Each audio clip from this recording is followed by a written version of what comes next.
네, 여러분 안녕하십니까? 덕구리입니다. 오늘은 수요일 밤입니다. 수요일 저녁에 영상을 찍게 됐고요. 제가 추석 연휴 기간에 영상을 못 올릴 것 같아서 틈틈이 올리려고 이렇게 밤에 영상을 찍게 됐습니다.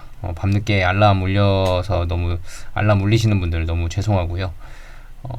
밤늦게라도 시청해 주시는 분들 너무 감사드리고요. 제가 만약에 추석 연휴 기간 중에 이벤트가 발생을 하면 연휴 기간 끝나자마자 바로 이벤트 관련한 내용을 업로드를 하도록 준비를 하도록 하겠습니다. 그리고 그 사이에 무슨 일이 있겠냐마는 이뮤노반트가 혹시나 대형 이벤트가 발생을 하거나 아니면 어떤 조그마한 이벤트라도 발생을 하면 추석 연휴 기간이 끝나면 바로 영상을 통해서 구독자 여러분들과 제 유튜브를 시청해 주시는 분들께 영상을 올리도록 하겠습니다. 이 너그러운 마음으로 이해를 좀 부탁드리고요. 오늘은 어떤 내용의 영상을 찍으려고 하냐면 오늘은 좀 그 엄민용 연구위원님의 그 리포트에서 좀 숨어있는 내용을 좀 뜯어봐 보려고 해요. 그러니까 지금 저희가 너무 그 이뮤노반트에만 너무 집중을 해 있는 거 아니냐. 한올바이오파마 본연의 이제 추가 이벤트들에 대해서는 조금 소홀한 게 아니냐라는 생각이 좀 들어요. 최근 분위기 보면 이뮤노반트의 상업화 여부에 따라서 한올바이오파마의 주가의 불확실성이 많이 녹아져 있잖아요. 그렇기 때문에 한올바이오파마 본연의 이벤트가 좀 있음에도 불구하고 많은 반영을 못하고 있는 것 같기도 하고, 사실 제 생각에는 반영을 안 하는 게 좋아요. 사실 저는 좀 더 모으고 싶어서 반영을 미리 해버리면 높은 가격에 사야 되기 때문에, 그러면 또 살 때 또 망설여지는 게 사람이잖아요. 그래서 물론 얼마가 되든 저는 계속 사 모으겠지만 지금 가격대를 유지하면서 반영을 안 하는 게 좋긴 합니다. 그래도 저희 구독자 여러분들과 앞으로 제 미래의 구독자가 돼주실 분들께는 좀 그래도 숨은 속뜻이나 숨은 이벤트들을 조금 파헤쳐 볼 필요가 있지 않나 라는 좀 생각이 들어서 영상을 좀 찍게 됐습니다. 일단은 한글을 좀 킬게요. 한글을 좀 키고 일단은 한올바이오파마가 오늘은 3만원대 중반, 33,000원 초반대로 이제 마무리를 했는데, 과연 이게 지금 얼마나 갈지 모르겠습니다. 숨은 데이터가 아니고 숨은 모멘텀이라고 해요. 모멘텀 찾기. 일단은 제가 지금 여기 그 엄민용 연구위원님의 레포트를 켜놨는데, 여기서 가장 중요한 이벤트가 뭘까 생각을 해보다가 물론 이뮤노반트의 데이터 공개가 가장 중요하죠. 그리고 첫 번째로 제가 이제 최근 들어서 이제 가장 중요하게 생각하는 건 이 TED죠. TED. 이 TED가 좀 가장 중요하다 싶고요. 그리고 제가 지금 방송을 해드리려고 하는 건 이겁니다. 판권 계약. 자, 이거는 이뮤노반트는 할 수 없는 거죠. 한올바이오파마가 판권을 갖고 있기 때문에 이제 판권 계약에 대한 내용에 대해서 좀 추가 설명과 함께 여러분들이나 저희 투자자분들이 너무 이거를 무시하고 있는 거 아니냐, 가격 반영이 제대로 돼 있지 않은 거 아니냐 라는 생각을 좀 하게끔 하는 상황입니다. 지금 주가는.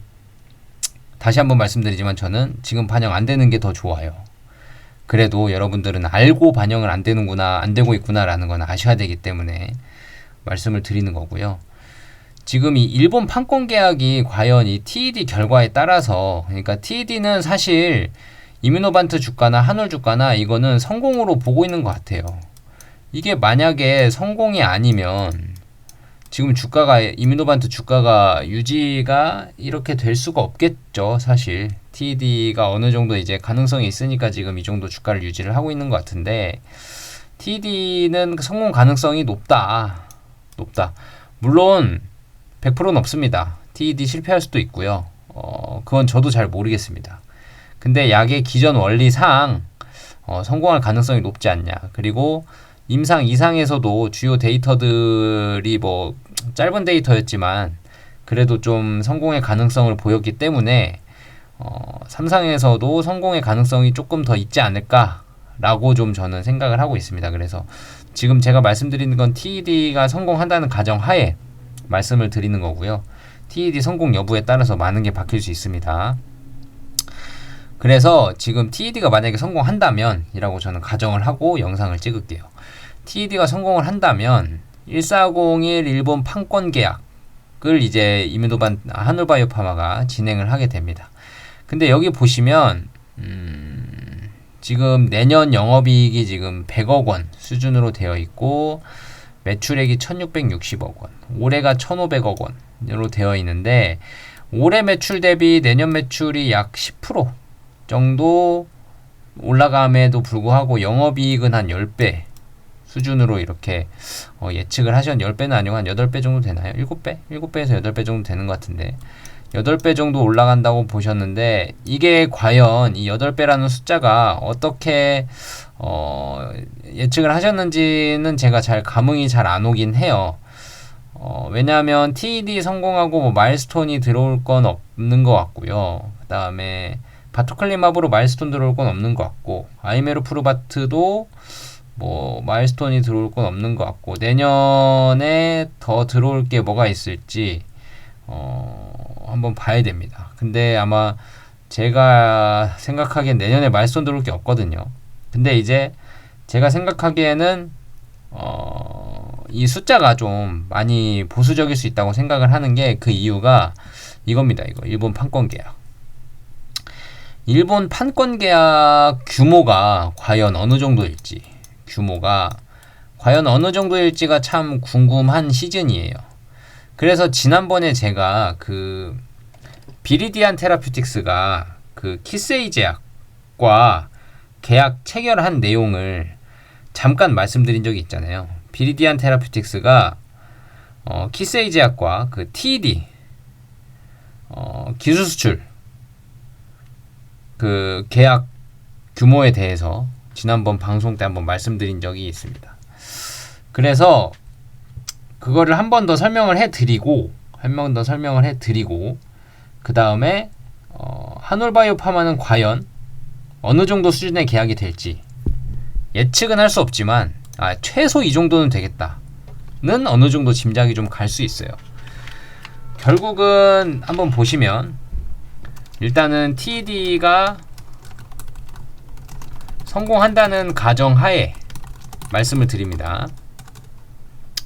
일단 비리디안 테라퓨틱스는 일본 키세이 제약이라는 곳에 기술 수출을 했습니다. 2건을 했는데요. 한 건은 이제 그 갑상선 암병증 TED에 대한 IV 제형 임상 성공, 최종 성공에 대한 거를 기술 수출을 했고요. 또 다른 한 건은 이 제형을 SC 제형으로 바꾼 거. 3상이 진행 중이거든요. 이 2건을 지금 기술 수출을 했어요. 비리디안이 TED 관련 질환에서. 근데 이거는 이제 3상을 성공한 약이 IV 제형이고 이제 그걸 SC로 바꾼 거를 이제 3상을 진행을 하고 있는데 이 IV 제형은 성공을 했잖아요. 그래서 이거는 이제 판매 허가만 남았거든요. 그렇기 때문에 선급금, 계약금, 선급금이라고 하죠. 선급금이 좀 규모가 커요. 이미 리스크가 다 없어진 상황이기 때문에 리스크가 거의 없어진 상황의 약이기 때문에 선급금을 많이 받습니다. 7천만 달러. 우리나라 돈으로 약 900억 원 이상 됐죠. 이상 900억 원 이상이었고요. 그 다음에 마일스톤. 그러니까 SC 제형 3상이 성공을 하면인 것 같아요. SC 제형 3상을 성공을 하고 그 다음에 신약 승인까지 받으면 지금 TED IV 제형도 신약 승인을 받은 건 아니거든요. 임상까지 성공을 하고 신약 승인은 아직 안 받았습니다. 그러니까 IV 제형과 SC 제형이 다 신약 승인까지 받으면 추가로 마일스톤을 3억 1,500억 3억 1,500만 달러 3억 1,500만 달러. 우리나라 돈으로 약 한 4천억 원 이상 대충 할게요. 이게 마일스톤과 함께 그 다음에 로열티. 이제 승인까지 다 받고 나서 로열티를 순 매출의 20%에서 30% 수준으로 이렇게 계약이 진행이 됐습니다. 한번 볼게요. 만약에 바토클리맙이 지금 이 비리디아는 TED라는 제형 하나로만 이렇게 지금 계약이 됐는데, 그러니까 900억 원은 지금 선급금이니까 들어가는 거고요. 계약하자마자 들어가는 거고요. 이건 반납 의무도 없을 겁니다. 그리고 마일스톤 같은 경우는 이제 승인만 떨어지면 받는 거고요. 그러니까 한 1년 정도 이상 걸릴 거예요. 1, 2년 정도 걸릴 것 같고, 로열티는 이제 그 다음 문제죠. 그 다음 문제로 순매출의 20에서 30% 수준으로 받게 되는데, 지금 한올은 한번 보세요. 한올은 바토클리맙이 이제 MG는 성공을 했고요. TED는 3상 중이잖아요. 근데 이제 성공했다고 가정을 한번 해볼게요. MG랑 TED가 모두 다 성공을 했다. 올해 말에 TED 결과가 나오니까 성공을 했다고 가정을 하면, 자, 계약금, 선급금 얼마나 될까요? 일본 제약사에 기술 수출을 한다고 보는 겁니다. 만약 일본 제약사 어딘가에 내년 상반기 기술 수출 목표를 달성했을 때, 자, 계약금 구조는 얼마나 될까요? 계약금 구조는 일단은 TED 하나로만 지금 7천만 달러를 받았거든요. 그리고 그 행여나 IV랑 SC랑 같이 계약한 거예요. 그러니까 IV는 성공을 했는데 SC 제형 지금 3상 중인데, SC 제형이 어차피 편의성이 독보적이기 때문에 처방은 SC로 할 거거든요. 한올도 지금 SC 제형이잖아요. 그죠? 편의성 면에서 한올이 더 우월합니다. 지금 IV 제형은 성공은 했지만 SC 제형 3상 중이기 때문에 3상 결과가 언제 나올지 모르겠어요. 아마 더 늦게 나오겠죠. 연말보다 더 늦게 나올 겁니다. 그러니까 한올이 SC는 먼저 투입되는 겁니다. 일본에. 그러면 일본에 먼저 투입되는데 SC 제형이 편의성 면에서 우월하고 먼저 자리를 잡아가겠죠. 한올이. 그러면 과연 계약금은 어떻게 될까? TED 하나로만 지금 질환 하나로만 900억 원을 받았는데 MG까지 같이 처방이 가능한 거란 말이에요. 바토클리맙이. 물론 알제넥스가 지금 일본에서도 처방을 하고 있지만, 매출이 일어나고 있지만, 아제넥스 약물은 다시 말씀드리지만 동양인에 대한 임상을 진행한 게 없어요. 하지만 바토클리맙은 동양인, 중국에서 임상을 진행하고 성공을 한 게 있단 말이에요. 하버바이오메드가. 물론 지금 한올이랑 조정 절차 들어가긴 했지만, 중재 절차가 들어가긴 했지만, 한올바이오팜의 바토클리맙은 동양인 대상으로도 성공을 한 게 있어요. 그리고 IgG 감소 농도가 훨씬 더 깊습니다. 그래서 아제넥스는 동양인의 임상을 진행한 게 있는데 뭐 인원 수가 몇 명 안 되고 2명인가 3명 뭐 되게 소수였고, 걔마저 효과가 많이 없었던 걸로 알고 있거든요. 정확한 수치는 제가 모르겠지만 제가 알기로는 동양인에게는 그렇게 큰 효과가 없었다고 알고 있어요. 그러니까 IgG 감소 농도가 안 그래도 아제넥스가 낮은데 그만큼 동양인에 대한 효과가 없었으면, 아제넥스 한올처럼 IgG 감소 농도가 더 높으면 동양인들에게 더 효능이 있을 수 있단 말이죠. 상대적으로 비교를 해보면. 그렇기 때문에 MG SC 제형으로 이제 들어갈 거잖아요. 바토클리맙이 SC니까. SC 제형으로 MG도 들어가고 TE도 들어가니까 거의 계약금은 제가 봤을 땐 좀 보수적으로 따진다면 8천만 달러는 받지 않겠냐. 뭐 그러면 한 우리나라 환율로 따지면 한 100억 원 수준? 까지는 받지 않겠냐. 그러니까 MG, TED 다 질환에 투입이 가능하니까. 그죠? 바토클리맙만 가지고 보는 겁니다. 일단 한 8천만 달러 수준으로 계약금을 받을 거고, 마일스톤 같은 경우는 이건 다 제 뇌피셜입니다. 어디서 들은 것도 아니고 아무것도 근거가 없어요. 제가 진짜 보수적으로 한번 잡아보려고 노력하는 겁니다. 자, 마일스톤 같은 경우는 이제 승인 받으면 받는 돈이잖아요. 이럴 수도 있어요. 계약금을 지금 1,100원이 아니라 100억 원이죠. 1,100억 원. 그러니까 계약금 같은 경우가 어떻게 될 수도 있냐면, 마일스톤을 좀 덜 받고 계약금을 많이 받을 수도 있거든요. 그러니까 계약금을 한 2천억 원 받아버리고 마일스톤은 좀 적게 받고 뭐 이럴 수도 있어요. 그러니까 마일스톤 같은 경우는 지금 TED 질환 하나로 3억 1,500만 달러면 MG까지 하면 MG까지 신약 승인 성공을 하면 한 4억 5천만 달러? 4억 달러로 할까요? 4억 달러. 그러면 얘가 우리나라 돈으로 하면 6,400억 이 될 거고요. 그러면 내년에 임상 신청을 하고 내후년에 승인을 받고, 근데 TED 같은 경우는 이제 희귀의약품으로 돼 있기 때문에 승인 결과도 또 빠를 거란 말이에요. 그럼 2027년경에 이제 마일스톤 일부가 또 들어올 거고, 그럼 마일스톤 일부가 들어오면 TED 같은 경우는 뭐 마일스톤이 한 반만 들어온다고 쳐도 한 3천억 원 수준의 마일스톤이 또 인식이 가능할 수도 있습니다. 그리고 로열티는 비슷하게 20%에서 30% 수준이 될 가능성이 높아요. 왜냐하면 이거는 로열티이기 때문에 삼상 성공을 했다는 가정하에 받는 거기 때문에 승인을 받고 나면, 삼상까지 다 성공하고 넘긴 거기 때문에 승인을 받고 나면 비리디언과 비슷한 수준이 될 걸로 예상이 됩니다. 그러니까 20% 30% 수준이라고 하고, 일단 이렇게 따지면 한올은 내년에 계약금으로 8천만 달러, 그러니까 우리나라 돈으로 할까요? 1,100억 원 계약금 인식이 될 수 있고요. 2027년에 7년 후반 하반기 또는 2028년 늦어도 상반기쯤 마일스톤 약 3천억 원 수준이 인식될 수도 있다 라는 뇌피셜, 제 뇌피셜입니다. 이거 믿고 주식 사시면 안 돼요. 이건 제 뇌피셜입니다. 다시 한번 말씀드립니다. 이건 제 뇌피셜입니다. 내년, 그러니까 TED가 성공을 하고 한올바이오파마가 내년 상반기에 바토클리맙을 일본 제약사 어딘가에 기술 수출했을 때, 지금 비리디안 테라퓨틱스의 기술 수출 규모, 계약 규모를 보고 이만큼보다는 더 받겠지 하는 가정하에, 왜냐면 얘는 TED만 했으니까 MG까지 같이 하면 이만큼보단 더 받겠지 라는 가정하에 말씀드리는 겁니다.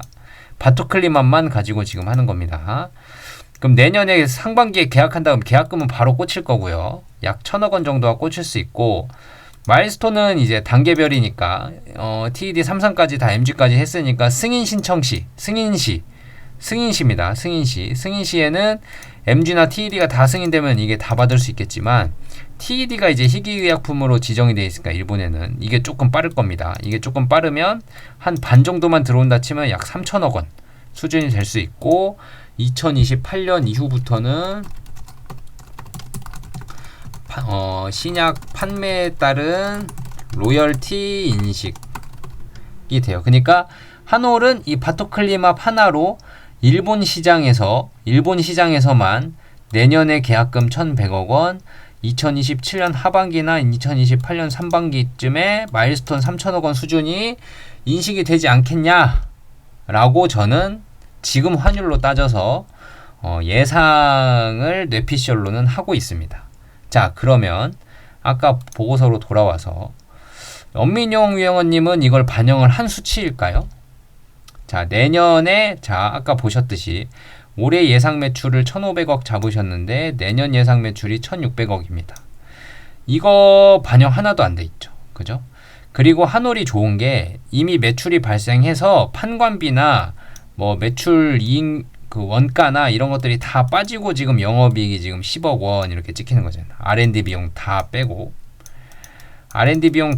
이제 영업이익이 10억 원 이렇게 찍히는 건데, 보시면 그러면 이제 추가 매출에 대해서, 그러니까 추가 로열티나 계약금이 이렇게 들어왔을 때는 이미 R&D 비용은 매출에서 다 빠지기 때문에 대부분이 다 수익으로 인식되거든요. 그럼 내년 상반기에 기술 수출 계약을 맺는다. 그러면 이게 지금 100억 원, 너무 많이 지저분해졌나요? 다 지워보면 지금 내년 상반기에 여기 100억 원이라고 지금 내년 1년의 영업이익이 100억 원이라고 돼 있는데, 여기 적힌 1,000억 원 수준이 R&D 비용 나갈 것도 없고요. 뭐 이것저것 판관비 나갈 거 다 없거든요. 그러니까 이 1,100억 원이 다 이제 뭐 회계 원칙상 일시에 수익이 인식이 안 되더라도 꾸준히 수익으로 인식이 될 수 있다 이거죠. 이게 회계법상으로 이렇게 하신 걸 수도 있어요. 그러니까 결국은 현금 흐름이 내년에는 많이 좋아질 수 있다. 많이 좋아질 수 있다. 이미 TED 3상을 성공했다는 가정합니다. 네, 오해하시면 안 됩니다. 이게 확정이다가 아닙니다. TED 3상 실패하면 이대로 못 받을 수도 있어요. 이거 날아가는 겁니다. 알고 하셔야 되고요. 그러니까 1,100억 원 수준의 로열티나 계약금이, 이건 제 뇌피셜이니까 1,000억 원 수준의 계약금이 단방에 들어오지 않을까 싶고, 그 다음에 이제 TED는 희귀질환으로 신청이 돼 있기 때문에 성공을 하게 된다면 로열티가 이제 약 몇 수천억이 한 번에 또 인식이 될 수 있고요. 그 다음부터는 2028년 이후부터는 생각을 안 해도 되는 게 뭐냐면, 2028년 이후에는 그 이뮤노반트에서 로열티, 그 마일스톤이 또 들어올 게 있어요. 만약에 신약이 성공을 한다면 2028년에는 이제 그레이브스병 성공 여부가 나오기 때문에 지금 순탄대로 간다면 가정하는 겁니다. 일사천리로 임상이 진행이 된다면 2028년에는 그레이브스병에 대한 FDA 허가 승인 신청 여부가 판가름이 날 거기 때문에 이때는 마일스톤이 이뮤노반트에서 또 들어올 게 몇천억 원이 있거든요. 또 그렇기 때문에 이때는 또 마일스톤 들어올 게 또 있습니다. 그리고 2029년부터는 또 이뮤노반트에서 받는 로열티가 또 있겠죠. 그 전에 뭐 어디에서 라이센스 아웃을 해가든 말든 그건 모르겠지만 아무튼 라이센스 아웃을 해가더라도 계약 그거는 변하는 게 없으니까. 아무튼 내년부터 들어올 돈이 있다는 겁니다. 한올이. 그러니까 이게 지금 시가총액이 1조 7천억 원 정도 되는데 그게 반영이 돼 있는 건지 제가 지금 판단이 좀 어렵긴 한데, 아마 바토클리맙 상업화에 대한 불확실성이 커지면서 그 기업 가치는 빠지지 않았나 싶어요. 그 사람들이 일본 판권 얘기는 잘 안 해요. 그리고 이 얘기는 지금 많이 묻혀 있어요. 지금 이뮤노반트만 바라보고 있지 사람들이 일본 판권에 대한 한올의 이야기는 거의 없거든요. 그래서 이게 좀 숨어있는 계약 잭팟이 좀 있지 않을까. 3상을 통과한 약물이기 때문에 꽤 크게 계약이 터질 수 있다. 그러니까 거의 리스크가 없는 거잖아요. 제약사 입장에서는. 그럼 그만큼 지불을 많이 해야죠. 그죠? 리스크가 있으면 그만큼 할인해서 사가는 거고요. 리스크가 없으면 그만큼 웃돈 줘서 사가야 되는 겁니다. 그러니까 제 생각에는 내년부터 현금 흐름이 좀 많이 좋아지지 않을까라고. 계약이 어떻게 될지 모르겠지만. 근데 한 가지 더 말씀드리고 싶은 건 뭐냐면, 지금 이건 바토클리맙 가지고만 얘기를 한 거고요. 아이메로프루바트, IMVT 1402도 일본 판권은 한올이 들고 있습니다. 그럼 한올은 과연 일본 어느 제약사에 기술 수출을 할 거냐, 이게 가장 관건인데, 아마 뭐 일본 다수의 제약사에서 지금 관심을 보이곤 있을 거고요. 워낙 질환에 관한 확장성도 있고 이뮤노반트가 임상을 꾸준히 진행을 하고 있기 때문에 일본 시장에 대한 제약사들이 아마 많이 눈독을 들이고 있을 거고요. 그래서 이뮤노반트는 어떻게 기술 수출을 할까, 전략적으로 어떤 게 가장 좋을까, 효과적일까 좀 생각을 해보면, 일단은 1401 바토클리맙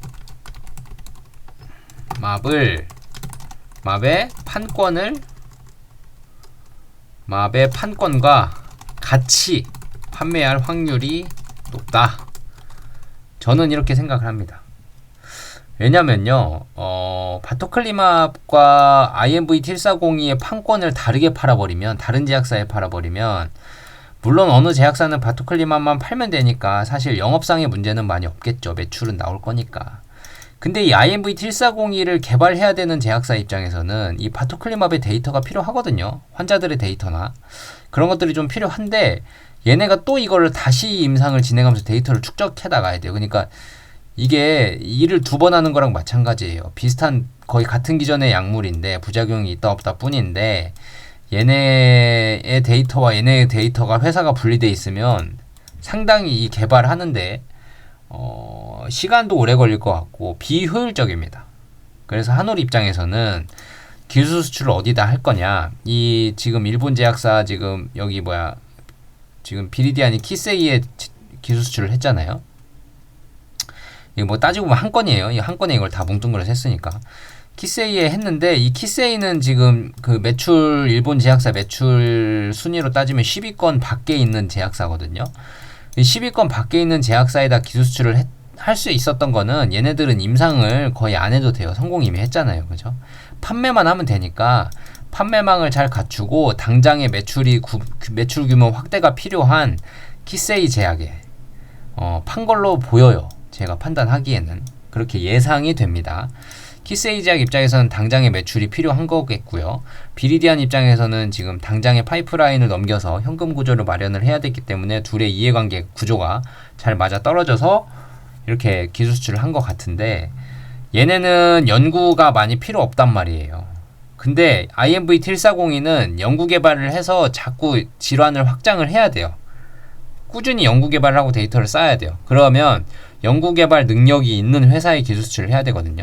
그러면 제가 봤을 때는 이 상위 10위권 안에 있는 제약사에다 해야지 키세이처럼 상위 10위권 밖에 있는 제약사에다 했다가는 연구 인력 규모나 연구 개발 능력, 연구 개발 경험 같은 게 부족하면 좀 어려울 수 있고 그래서 IMVT1402도 얘네 팔 때 같이 얹어서 팔지 않을까 라는 생각이 좀 들어요.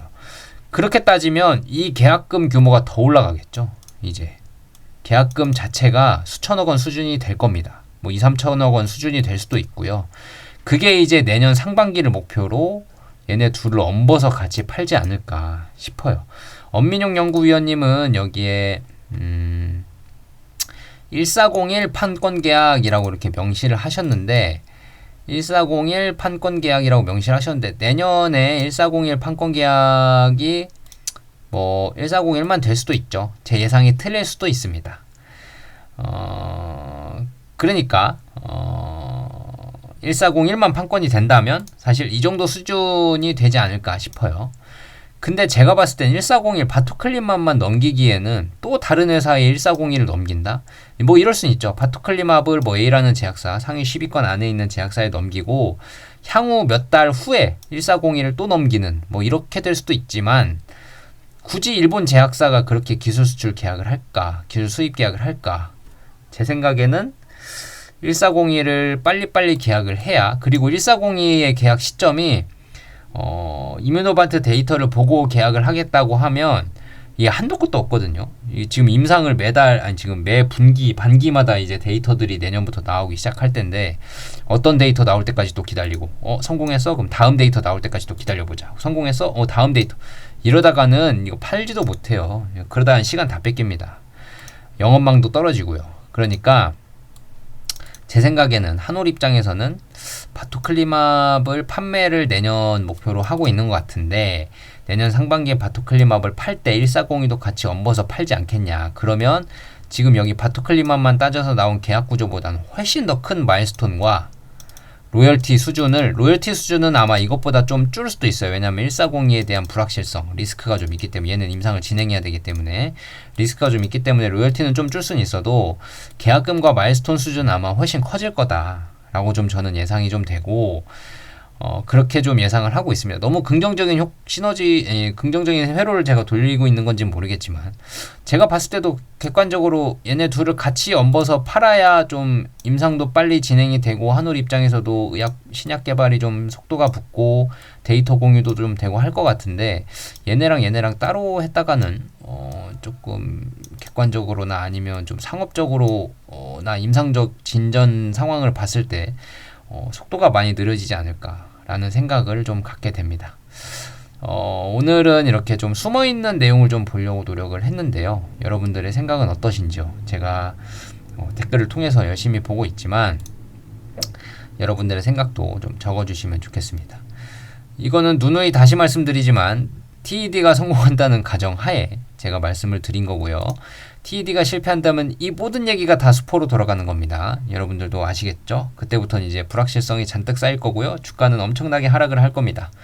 그때 가서 이제 저도 상황 판단을 해봐야겠지만 저는 이제 TED가 성공한다는 가정하에 투자를 해야겠죠. 그죠? 투자하는데 TED 실패한다고 생각하고 투자하시는 분들 안 계시잖아요. TED 성공을 한다는 가정하에 생각을 한 거고요. 비리디안보다는 좀 더 받지 않겠냐. 왜냐면 MG라는 게 있기 때문에, 뭐 MG라는 게 시장 가치가 얼마나, 아제넥스가 지금 자리를 잡고 있기 때문에 MG라는 게 얼마나 침투가 가능하냐에 따라서 좀 달라질 수 있지만, MG라는 게 이제 아제넥스 자리 잡았으니까 프리미엄을 좀 덜 준다 생각하고, 그래도 얘네보다는 좀 더 받지 않겠냐 해서 이렇게 잡은 거고요. 뭐 덜 받을 수도 있죠. 그런 리스크도 있죠. 그건 아무도 모르는 겁니다. 하지만 내년에 기술 수출을 목표로 하고 있기 때문에 내년 현금 흐름은 상당히 많이 좋아질 수 있다. 그러면 한올 입장에서는 그 현금으로 또 다른 제약회사에 대한 파이프라인 라이선스인을 하든, 아니면 이 현금을 통해서 계속 연구개발을 하든 더 연구개발할 재원이 생기고요. 그러면 이제 재무구조가 튼튼해지겠죠. 그러다 보면 2028년이 또 오고요. 2028년부터는 또 이뮤노반트에서 받을 수 있는 마일스톤 구조가 있기 때문에 앞으로 현금의 걱정은 내년 이 판권 계약에 따라 달려있다. 그러니까 회사 입장에서 내년 상반기라고 한 거면 내년 하반기가 될 수도 있고요. 잘 모르겠습니다. 그거는 뭐 무조건 내년 상반기 하겠다는 아니길 테니까요. 계약 구조나 일본 제약사에서 어떻게 제안을 하는지에 따라 또 다를 수 있고, 이뮤노반트의 임상 성공 여부에 따라 또 다를 수 있는 게 몸값이기 때문에 내년 상반기 또는 내년 하반기, 아무튼 내년에는 좀 현금 흐름이 좋아질 거리가 있지 않나 싶습니다. 근데 지금 이뮤노반트의 주가를 따라가다 보니 한올의 주가가 지금 그만큼 못 따라가고 있는 것 같고요. 사람들이 너무 이 일본 판권에 대해서는 아무 얘기도 안 하고 있어서 반영이 하나도 안 돼 있지 않나 싶습니다. 다시 한번 말씀드리지만 저는 반영이 안 되길 바라고 있습니다. 저는 좀 아직 덜 샀거든요. 더 모으고 싶은데 반영이 아직 안 된 것 같고요. 지금 이 가격 너무 좋고요. 오래 갔으면 좋겠습니다. 욕심상. 여러분들은 이제 단타 치시는 분들은 저를 욕하고 계시겠지만 저는 제 투자를 성공으로 마무리해야 되기 때문에 여러분들은 여러분들이 판단을 한번 해보세요. 제 판단이 이런 저의 뇌피셜이 맞은지 틀린지는 이제 나중에 결과로서 증명이 되겠지만, 여러분들의 뇌피셜이 좀 다르시다면 다른 내용도 좀 공유도 좀 해주시고, 아니면 너꾸리님이 너무 호재성 재료만 보고 계신 것 같아요. 저는 조금 보수적으로 생각합니다 하시는 분들도 계시면 댓글을 통해 달아주셔야 제가 좀 객관적으로 보는 눈이 좀 더 생길 것 같아요. 그래서 이렇게 생각하실 수도 있겠다라는 게 있어야 저도 투자 판단할 때 좀 도움이 되니까 서로 제 유튜브를 통해서 시너지 효과를 내는 아주 자기 발전적이고 긍정적인 유튜브 채널이 됐으면 좋겠습니다. 오늘 영상 이것으로 하고요. 지금까지 구독 안 눌러주신 분들 꼭 구독 부탁드리고, 왜냐면 제가 이런저런 내용들 제 뇌피셜 포함해서 한올바이오파마의 이슈들이나 이런 것들 최대한 신속하고 정확하게 말씀드리려고 노력을 하고 공부를 열심히 하고 있거든요. 그렇기 때문에 구독을 꼭 눌러주시면 도움이 많이 될 것 같고요. 그리고 저의 댓글창 보시면 아시겠지만 저 유튜브 구독하시는 분들의 댓글의 그 수준이 되게 높아요. 한올에 대해서 많이 투자하신 분들도 계시고 저보다 식견이 더 넓으신 분도 계시고 하기 때문에 댓글 꼭 달아주시면서 댓글도 같이 참고하시면 더 시너지 효과가 나실 겁니다. 꼭 구독 눌러주시고 댓글 아주 잘 보고 있습니다. 너무 감사드리고요. 좋아요는 정말 말할 것도 없이 잘 눌러주고 계셔가지고 너무 감사드립니다. 꼭 더 열심히 해서 더 신뢰감 있는 유튜버가 되도록 노력을 할 거고요. 오늘 영상은 이것으로 마무리하겠습니다. 제가 내일도 시간이 되면 찍을 수 있을 텐데 내일은 아마 못 찍을 확률이 좀 높을 것 같아요. 아니면 밤 늦게 찍든지 해야 될 것 같은데, 아무튼 최대한 영상을 추석 전에 올려보려고 노력은 할게요. 밤늦게까지 시청해주셔서 감사하고, 내일 아침에 출근길에 들으시는 분들 내일 아침도 파이팅 하시길 바랍니다. 감사합니다.